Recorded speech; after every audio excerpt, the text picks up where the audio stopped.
I'd like to start this morning not with the topic of our hearing, but certainly the topic of the day, the topic that's been dominating our headlines, and that's the attacks over the weekend on Saudi oil infrastructure, which have threatened Middle East security and rattled global oil markets.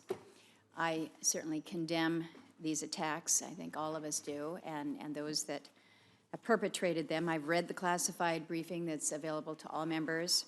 I spoke last night with the Deputy Secretary of Energy, and while the details and impacts are still publicly emerging, it's clear that our intelligence and national security teams certainly have a lot of work to do in concert with our partners in the region. I think we all recognize that this is a difficult situation, that's putting it mildly, but as I look to where we are today, I think we also recognize that the impact that we're seeing could be worse. Over the weekend, we saw 5.7 million barrels of oil go offline. Yesterday, WTI closed at less than $62 a barrel. I think we'll likely see higher gasoline prices in the days and weeks ahead. It's never a good thing. But I would urge the committee, urge all of us to just kind of think about how much worse the situation could have been were we 10 or 12 years ago. These attacks, in my mind, are a reminder that there is no substitute for American energy production, which has grown into a stabilizing force for world markets. They're a reminder of the importance of good policy that recognizes the global nature of modern energy. I think when you think about how the markets would have reacted and what our allies would be asking if we hadn't lifted the crude oil export ban back in 2015. These attacks are also a reminder that we need to maintain a robust and functional strategic petroleum reserve and not simply treat our emergency stockpile as an ATM to pay for unrelated spending. You hear me talk about that all the time. And again, I think this is just a reminder why we want to make sure that we have reserves at the ready. I'm certainly going to be paying close attention to this situation in the days and the weeks ahead, but for anyone wondering why so many of us believe that supply matters, American supply from places like my state of Alaska, now you know, our production creates jobs, generates revenues, helps keeps energy affordable, and strengthens our national security. Now, unfortunately, these attacks are also relevant to our subject this morning, which is minerals. We're heavily or entirely dependent on foreign suppliers for dozens of these commodities. We don't have guaranteed supplies, much less stockpiles or even strategic reserves to cover ourselves in the event of a shortage. We're here this morning to discuss the minerals needed for clean energy technologies, particularly renewable energy. And I will just make a simple observation here. If we do not address our domestic mineral supply chains, we will dramatically lower the chances that America can lead the world on renewable energy and other key industries of the future. Minerals are the fundamental building blocks for any modern technology, whether they are light bulbs or computers or airplanes. In the energy world, batteries don't work without lithium, without graphite, cobalt, and nickel. Solar panels require silver, gallium, indium, and tellurium. And wind turbines are built not just from steel, but also from aluminum, from copper, and rare earth elements. And we all know that these minerals just don't appear out of thin air. They're mined from the ground, they're processed, they're refined into materials that can be manufactured into an end product.